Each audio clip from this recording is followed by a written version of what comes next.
J'espère que vous allez tous très très très très bien. On se retrouve aujourd'hui pour une petite émission quotidienne avec le frérot Rob. Comment il va? Eh ben, il va très bien. Après une finale, je sais pas si tu as eu l'occasion de la voir, monstrueuse. J'étais dans une gare. Non. J'attendais pour rentrer chez moi. Donc je me faisais chier. Je me suis dit, bon, allez, je vais mettre le match de Tiafoué Zverev si ça capte. Ça a capté. J'ai vu le match. Et franchement, match super, super intéressant. Tiafoué, physiquement, bon, on en a parlé un petit peu avant. Ça allait bégayer. Mais, Ouais, c'est ça, hein. mais gros match. Et ce que j'adore, c'est Tiafoué. Et j'aime de plus en plus ce joueur. C'est le show qu'il fait avec. Enfin, franchement, il est extra ce joueur. Ouais, pendant sa Donc demi, quand j'aimais il va bien. checker le public et tout. Mon perso, j'adore aussi. Ouais. Non, Mais mais même enfin, t'as vu la finale ou pas? ouais. Enfin, j'ai vu premier set, j'ai tout vu. Deuxième set, je le voyais vite fait, de fond. Et j'ai vu tout le premier, ouais, avec le débreak. Voilà. Enfin, ça, Zverev a une Ouais, et première puis balle, même, j'étais trop. il a eu une première balle, je crois, aux alentours de 80%, même si c'est plus. Ouais, J'ai plus trop, mais je crois aux alentours de 80. Et Tiafoe, il s'amusait au retour en faisant à des placements un bouger. peu, Ouais, genre un peu n'importe où. ouais. Donc c'était franchement drôle à voir. Et Tiafoe, il sait bien mettre l'ambiance et on voyait bien qu'il y a une bonne complicité entre les deux. Donc franchement, c'est cool, ça va un petit événement sympa pour les finales. C'est ça. Et puis, enfin, tu peux rien faire. Un Zverev comme ça, il est presque injouable, honnêtement. Tu- C'est ça. c'est top pour lui, hein, mais c'est pas le plus beau à voir jouer. Mais franchement, il est ultra efficace. Sa première balle, même en demi contre Alcaraz, c'était nimp. Carrément. Tu peux que t'incliner. Bon, pour cette première actu, les gars, on vous l'a fait. C'était assez rapide, mais efficace. T'as peut-être d'autres choses à dire sur eux, d'ailleurs. Moi, perso, non, mais. Sur la finale, non, juste dire que franchement Zverev a été excellent. Ouais, Il n'y a pas à dire. J'ai trouvé que il n'y a pas un coup, il a été mauvais. Il a su saisir sa chance à chaque fois. Sur ses jeux de service, il a été hyper, hyper serein. Il a été très peu. Il a eu deux occasions de breaker, il me semble, Tiafoué. Il en a ouais, concrétisé une sur les deux. Donc, ce qui montre bien que Zverev, il a bien verrouillé à ce moment-là. Il a été solide mentalement. J'ai trouvé que, bah, on l'a dit, sa première était aux alentours de 85, je crois que c'est même 85. 86 exactement. Donc, tu dis ça en finale, le mec, il est blindé mentalement. Et en face, t'as Tiafoué qui était tu voyais bien, il souriait un peu jaune parce qu'il savait très bien que physiquement, ça tenait pas. C'est ça. Et s'il espérait quelque chose face à Zverev, c'était au tie-break s'il y arrivait. Mais à briquer, ça allait être très compliqué. Et mine de rien, moi, j'ai trouvé que Tiafoué a fait un très bon match. Et Oui. franchement, j'ai pas peur de dire, ce mec, je le kiffe de plus en plus. Même si c'est un peu son petit côté père où un tournoi sur 4 il va vraiment jouer. Mais moi, il me fait plaisir et je trouve qu'il révolutionne un peu le tennis qui peut être chiant parfois. Ah ouais. Et non, c'est trop beau ce qu'il est en train de faire sur les cours. Ouais, totalement Et de jouer d'accord. avec le public comme ça, moi, je trouve que ça manque vraiment des joueurs qui jouent avec le public. Enfin, moi, je me dis, mais putain, mais je suis dans le public, j'ai qu'une envie, c'est que le mec, il joue un peu avec nos nerfs et tout et qu'il nous utilise, tu vois. Enfin, c'est le but d'un spectacle pour moi. Et là, c'est là où il est trop fort. Mais c'est ça, en faisant ça, il est aimé par tout le monde et tout le monde l'encourage. Donc c'est qu'un plus, ça te galvanise. Enfin, il a totalement raison. Et il y en a peu, trop peu sur le circuit. Et C'est c'est ça, et dommage. moi qui avance cette finale, je me suis dit putain mais je suis pour Tiafoe mais pour plein de raisons en fait, il y a pas un côté qui me dit je suis pour Zverev parce que Zverev pour moi c'est un gros service et à côté le talent vraiment il est côté Tiafoe, le spectacle côté Tiafoe, enfin il est capable de tout faire, et en même temps enfin je sais pas, il a un capital sympathie, tu lui Ouais, donnes trop, t'as envie que ce soit ton pote, franchement il est trop drôle, il a une tête de rigolo et tout, je je te jure. kiffe le voir jouer. Bon, Voilà. on est d'accord là-dessus, mais bon. C'est Zverev qui l'emporte à la fin. Silic Et ouais. qui reprend confiance en s'imposant en finale face à Taylor Fritz dans un scénario assez bizarre. J'ai pas vu la finale, Ouais. perso. Elle m'intéressait pas. Voilà, je préfère être honnête. Et t'as dit quoi? Elle t'attirait pas? Ouais, non, sur le papier, c'est pas un truc qui me plaisait. Et j'ai juste vu le scénario et ça a l'air d'être assez improbable, hein, parce que Fritz qui égalise, qui mène dans le troisième en briquant, qui se refait débriquer, qui perd 6-4. Enfin, c'est. Ouais. Non, franchement, bah moi j'ai pas vu le match parce que je t'avoue, pour moi c'est un peu comme, enfin tu as un peu résumé le truc. Il y avait Tiafoe et Zverev et en Ouais, dessous c'était la Ligue 2, c'était Silic, Fritz. c'est ça. C'est-à-dire que c'est deux gros serveurs, tournoi un petit peu plus faible. Silic, franchement, on l'a dit, hein, il reprend confiance parce que mine de rien, il était en finale la semaine dernière face à Karatsev, pareil en indoor. Il est très présent en indoor parce que c'est une surface rapide et il aime bien ça. Mm. Maintenant, c'est pas sa meilleure saison. Il tombe enfin, moi, excusez-moi, mais Fritz, j'ai l'impression qu'il est un peu surcoté tout le temps. Il a pas fait des choses extraordinaires non plus. Ok, il a fait un bon tournoi, je crois, la semaine dernière. Mais quand tu vois les statistiques, c'est un petit peu, c'est pas ouf côté Fritz. Il se fait breaker plein de fois. Il a quand même 12 occasions de breaker sur le match Silic, alors que Fritz a un gros service et que Silic, à l'inverse, retourne très peu vraiment, très, très peu convaincant, j'ai envie de te dire. Ouais, Et ça a été vraiment décousu, je trouve, le match de A à Z. totalement. Totalement. Et ouais, c'est pas forcément le match le plus rêveur et le plus beau qu'on ait vu de la saison, mais bon. Et ça fait plaisir que Sijic gagne des tournois quand même, parce que c'est un joueur, Ouais. je trouve plutôt bon et constant quand il le veut, et bon, c'est plutôt lourd pour lui. Et j'espère que ça va perdurer. Kontaveit qualifié pour le Juste, même. Ouais, vas-y, excuse-moi. juste pour dire un truc, je reviens sur ce que tu avais répondu à Yann. Juste, si tu as été une follow, c'est qu'en fait, nous, en ce moment, on est un petit peu plus axé sur la com, on va dire ça comme ça, pour vraiment essayer de fidéliser un maximum les gens extérieurs. Et il y a un côté avec Twitter qu'on ne gère pas du tout.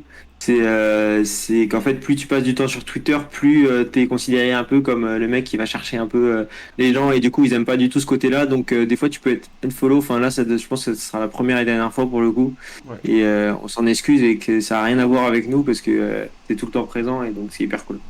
Et puis t'es pas le seul à qui c'est arrivé, hein, malheureusement, donc on C'est essaye de ça. faire au mieux et on s'excuse. Kontaveit qualifié pour les Masters après une finale bizarre mais maîtrisée de A à Z, ou presque. Ouais. Bon, c'est mérité pour l'ensemble de sa saison et son niveau en indoor, 2 tournois d'affilée, bref. J'ai rien d'autre à dire, j'ai vu la finale en entier et Alep était largement en dessous, il n'y a rien à dire. Ouais, allez te péter en dessous. Maintenant qu'on t'avait, on sait très bien. Enfin, c'est. En fait, j'ai hésité sur ce titre-là. J'avoue que j'ai réalisé le titre et je me suis dit, premier truc qui m'est venu à l'esprit, je pense comme tout le monde, tu penses qu'on t'avait, tu dis, la meuf, c'est la plus forte en indoor, il y a rien à dire, c'est indétrônable, elle perd aucun match en indoor. Elle est ultra confiante, ultra agressive, comme tu dis. Pourtant, moi, j'aime pas trop cette joueuse-là, mais je la trouve hyper agressive et impressionnante. Elle impose vraiment sur le terrain. Il y a très peu de moments où elle est derrière sa ligne de fond de course, ce qui fait que mine de rien, elle est offensive comme il faut et les joueuses en face n'ont pas trop le temps de créer leur tennis. C'est ça Ouais. qui a vraiment l'avantage pour elle sur une surface rapide comme l'indoor.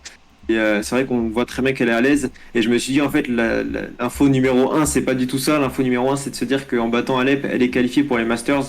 Et mine de rien, t'aimes ou t'aimes pas cette joueuse. Moi, bon, je suis pas le plus grand fan de cette joueuse, mais elle en veut, ça se voit qu'elle se bat. Et en fait, quand tu vois les personnes qui sont dans les Masters, bah, pour moi, dans les 8 meilleurs de l'année, elle en fait largement partie, elle a largement sa place. Donc, tant mieux pour elle. Et c'est pour ça que le titre revient un peu là-dessus.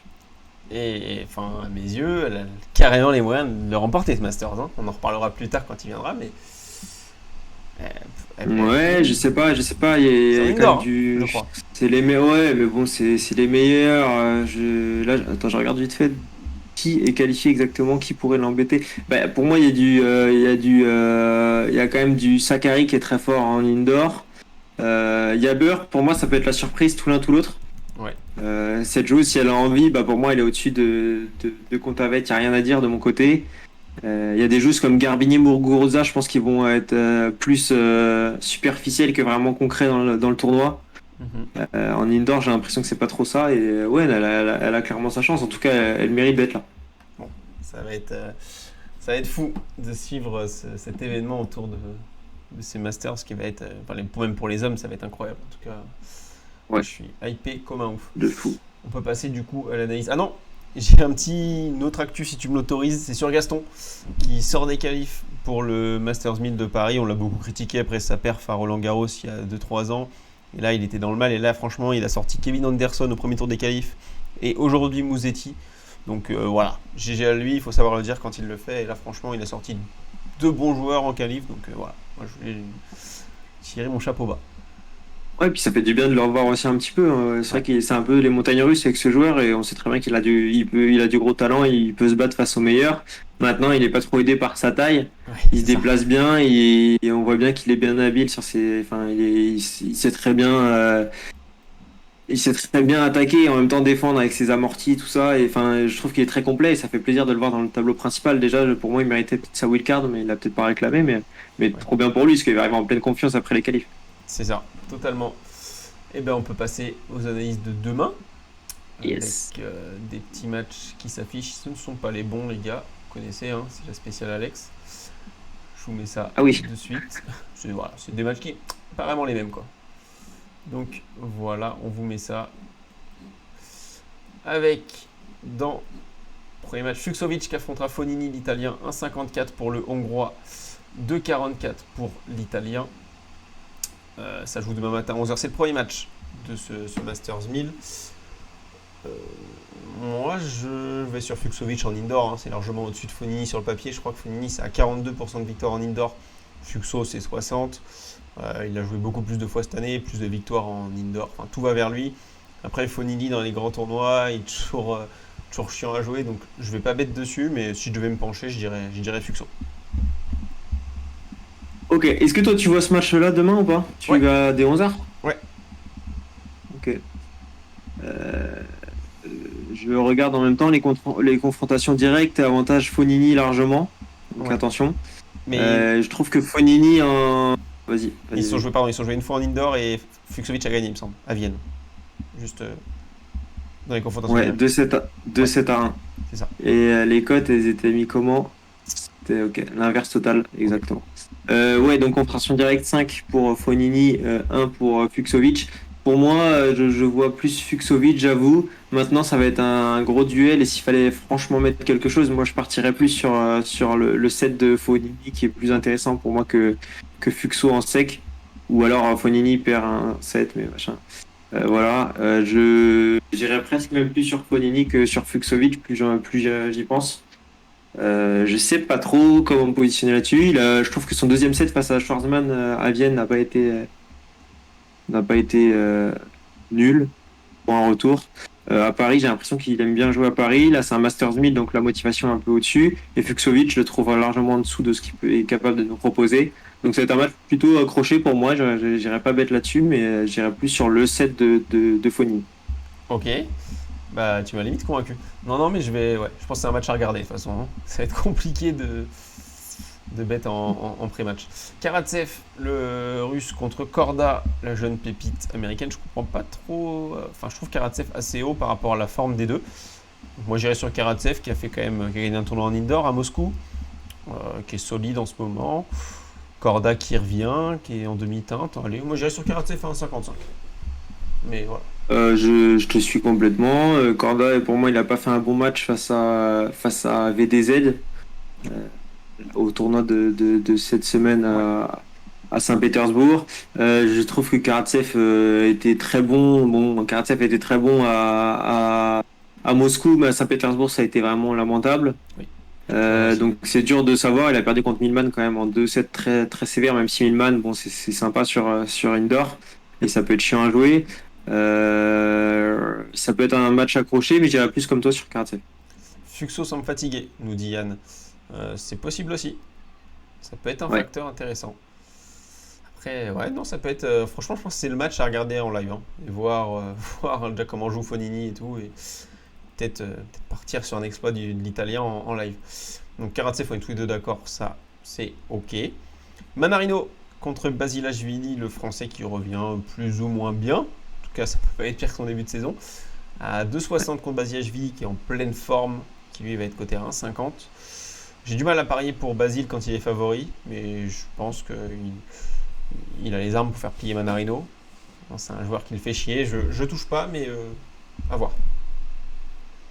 Je suis un petit peu déçu là de la confrontation parce que Manarino joue très bien en indoor et à Paris il arrive très bien aussi et moi je trouve que ce mec-là bah, on a beau le critiquer, enfin, je sais qu'il y en a plein qui l'aiment pas, moi je trouve qu'il a un putain de tennis et qu'il est très complet, il est très talentueux aussi, il sait faire de magnifiques choses. Aussi bien aller vers l'avant du court que défendre comme on le voit plus souvent. Il peut avoir des coups très tranchants. Euh, mais là, en fait, il tombe sur le caillou un peu Basilashvili qui est embêtant à jouer, qui fait le mec qui est pas trop motivé, mais au final, il va faire un bon match. En indoor, il est quand même solide. C'est vrai, je dis ça pour quelques joueurs, notamment pour Basilashvili, je trouve que la tournée à Paris, il aime bien aussi. On voit même les petits 250, il est bien présent. Alors là, un 1000, je pense qu'il va avoir vraiment une envie. J'irai sur un 3-7 sans vainqueur pour moi sur ce match-là. Ok. Moi, j'avoue que je touche pas, mais en fait, plus ça avance, et je fais comme toi avec Fonini, plus ça avance et plus Manarino me tente. Je sais Ouais, pas. bah après, c'est vrai qu'elle est tellement haute aussi que. Bah ouais, Puis quand. Basile favori, comme tu dis, hein, c'est. C'est presque gênant de voir ça. Bah, c'est ça, et enfin, comme on le sait très bien, Manarino, c'est le style de jeu parfait pour faire chier les mecs comme Basile et les faire câbler. C'est ça. Chez lui, t'as tout dit, il adore l'indoor, allez, pourquoi pas. Pourquoi pas, je toucherai peut-être pas, mais bon, pourquoi pas. Et le dernier match, moi perso, c'est lui que j'attends le plus demain, en termes de spectacle, parce que Benoît Paire a tweeté, a Instagram et il est fan de ce tournoi de Paris-Bercy. Un 3,78 précisément contre l'Espagnol Carreno Busta en 26. J'en parlerai pendant mon prono parce que c'est mon prono du jour. Mais voilà, si tu veux y aller, fais-toi plaisir, hein. Bah, ouais, je vais en parler vite fait et après je vais te rejoindre mais sur ton prono. Mais en fait, ce qui est intéressant de voir, c'est que elle a dû baisser d'ailleurs la cote. Mais ce qui est intéressant de voir, c'est que Père a publié, je sais plus si c'est un tweet ou sur Insta, il a publié qu'il allait vraiment être motivé sur ce tournoi-là. C'est ça. Alors, quand il dit ça, je me dis que il est tellement franc le mec, quand il s'en bat les couilles, il s'en bat les couilles, il faut le dire. Quand il a envie de jouer un petit peu, bah, il le dit. Là, il tombe comme, pour moi, l'un limite qui sera en demi ou parce que Carreno, faut savoir que sur un ATP 1000, il est très très présent en indoor et en France, il aime bien aussi. Pour moi, c'est l'un des favoris. Limite, il va être dans le carré ou dans l'écart minimum pour moi, Carreno. Père, je pense il peut prendre son set s'il est appliqué.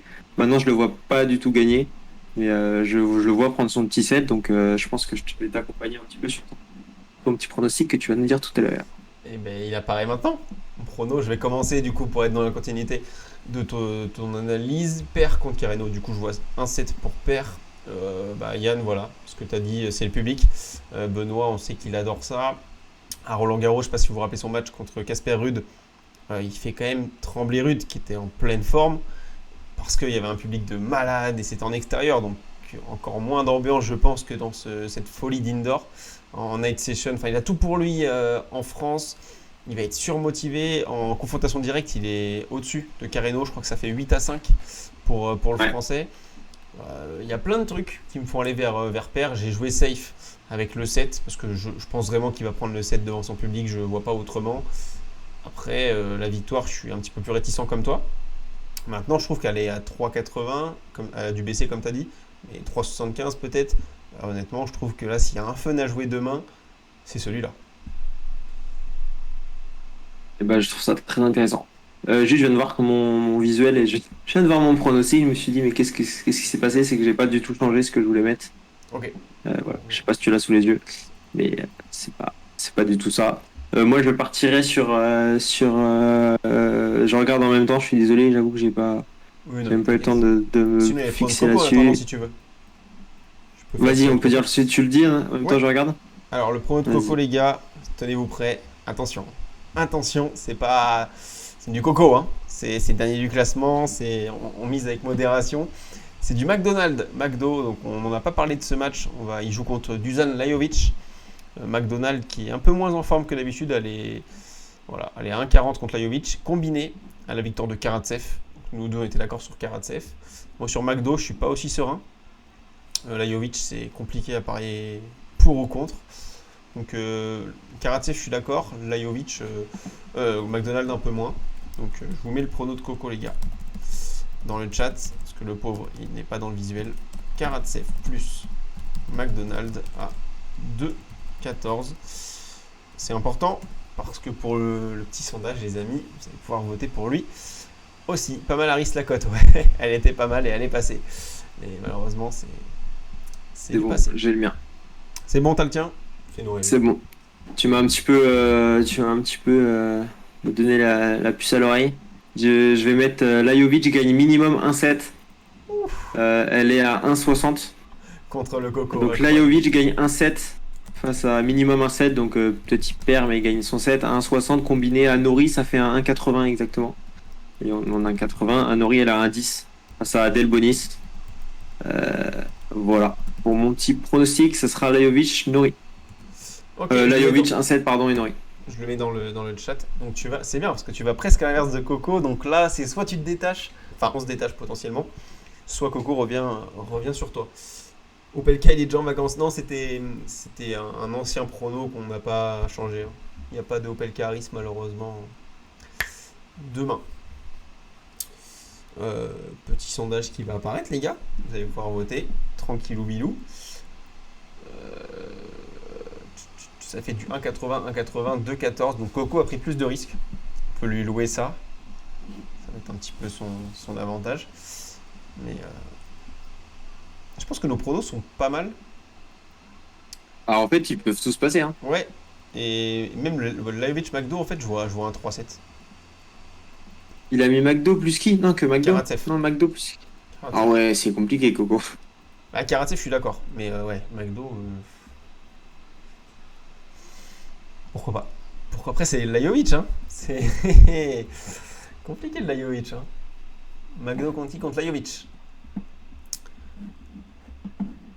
Ouais. Ouais, ouais, ouais. En tout cas, j'ai trop hâte de voir ces premiers matchs de tournoi. Là, puis demain soir, le Night Session, ça va être fou. Les gars, Hop, franchement, sondage est fait si vous voulez. kiffez vos matchs hein, demain. Franchement, les gars. Alors, qui va remporter ce petit sondage Joss? C'est pas Coco, en tout cas. Ce n'est point Coco. Non, je pense que Bah, franchement, celui de Coco est plus risqué, y a pas à dire, Oui. pour moi. Maintenant, les deux nôtres, ça se joue, et je pense que les deux peuvent passer, même combinés, ça peut être sympathique, les deux. Voilà, Ouais. j'avais un petit truc à dire. 1,80, 1,80. Ça doit Lajovic, Lajovic, comme tu dis, Yann, je le vois vraiment faire son set, hein. Ah oui, moi Tu aussi. vois pas du tout McDo s'en sortir alors qu'il a perdu contre Simon McDonald. Pas Ouais. l'oublier. Et Lajovic en indoor c'est plutôt pas mal, en France aussi. Et Nori, bah, indice Delbonis voilà, en face, qui perd face à Andorra quand même, donc voilà. Puis Bon, Lajovic, c'est un peu pas comme sûr que Basile. Dès qu'il est outsider, il fait chier. Ouais, c'est ça. Donc, C'est ça. Et il est un peu rapide aussi à jouer, donc ça peut être emmerdant pour celui qui est en face. grave. Et, et McDo, je trouve que le indoor ça lui correspond moins que l'extérieur. Et en tout cas, un truc qui te correspond bien, toi, c'est les sondages. 2-1 pour l'Eurobinch. Oh là là, C'est compliqué pour moi. Je vais m'incliner. Coco, il décolle pas, le pauvre. Mais bon, c'est mérité. C'est mérité aussi. Après, Nori, le 1-10, attention, hein. Si tu perds à cause de ça. Non, après, c'est contre jamais de la Delbonis. vie. Jamais de la vie. Par contre, un truc qui me plaît, parce que je vois pas du tout Delbonis prendre un set, c'est 2-0, 1-30. Ouais, ça peut se combiner, hein. Nori 2-0, 1-30. Ouais, bon, de 10 c'est bien. Oui, non, mais t'as. Ah, t'as deux votes, je vois que Laurine est dans le chat, c'est ça qui est pas mal. Ça vote en Vamos. couple. Vamos, vamos. Est-ce qu'on peut avoir un vote en plus? S'il vous plaît. Un petit dernier. Non, Non, bon, on est égalité. égalité. Bon, fini. Il y a beaucoup d'égalité en ce moment. Mais ça, Les- c'est vrai, c'est vrai. Est-ce qu'on ferait pas voter les gens dans le sondage du replay? Les commentaires du replay pour qu'il y ait un petit gagnant. Vous pouvez mettre juste un petit commentaire avec prono de celui que vous préférez. Donc voilà. On est bon? On est plutôt pas mal. Demain, pareil, même heure, 19, avec le Coco. Yes. Coco et moi, du coup, Alex Ouais. qui sera, je te laisse dire où t'es. Je serai en direct à Paris-Bercy. D'ailleurs, s'il y a des petits. Ça fait bizarre de dire ça, hein, mais des abonnés, entre guillemets, si vous êtes chaud pour qu'on se voit, qu'on se fasse une petite discussion, on est chaud. Des petits fans de tennis. Il y a moyen qu'on rigole. Fais gaffe, tu seras plus tranquille Ouais, je pense tu sur seras accosté par tout le monde, fais gaffe quand même. Moi, Ouais. j'aurais pas dit ça, toi. Il va y avoir mon fils à côté de moi, tout le monde va aller sur moi, c'est fou. Euh, Vas-y, Yann, dis-nous ton bet. Ah, il nous l'a envoyé en DM. McDo contre. Ah, en DM. Je vais regarder si tu veux. Ouais, Sur c'est Twitter ma faute. Ouais. Ah, j'arrive pas à avoir accès. Alors, si tu peux avoir accès, Moi, je ça suis dessus. m'arrangerait. Ok, Ah. je veux bien. Saperlipobet nous a envoyé son petit bet tout à l'heure. J'adore ton pseudo, Yann, hein, c'est juste. Il est fou. On te verra à la télé. Ouais, je pense qu'ils vont m'interviewer. Plus Il tôt. a mis. Il a mis. Bah, tu l'as vu du coup, non? Ouais, mais je me rappelle plus. Et- Ah, ok. Nori gagne en moins de 20,5 jeux dans le match. 1,71, mais c'est magnifique. Bah, c'est limite. Ouais, c'est pas mal du tout. Ça veut dire 6-4, 6-4. Ça? 6-4, 6-4, ça passe. Maximum. Ouais. C'est Ouais, pas mal, mais j'avoue que j'ai peur que ça ait un 7-5 à un moment donné, moi. Ah, Enfin, tu non, en vois, fait, s'il y a 7-5, après, ça peut faire 6, 6-3. Non, moi, même pas j'aime 6-3, beaucoup. 6-2. J'aime beaucoup ton pari. Et paire qui Jamais descend en assis. flèche, les gars. Si vous voulez toucher la paire, c'est maintenant. En même temps, ouais, surcoté là. Ouais, c'est 3,65 là, ça baisse de plus en plus. N'oubliez pas les replays YouTube qu'on va poster, je pense, vers aux alentours de 21h. Ouais. N'hésitez pas à en parler autour de vous, liker, enfin, c'est hyper important pour nous. Grave. Et voilà, on a tout dit. On a tout dit et on peut se dire à demain tranquillement en allant À faire un demain, 19h. 19h, c'est ça. Salut à tous. Salut à tous, bonne soirée.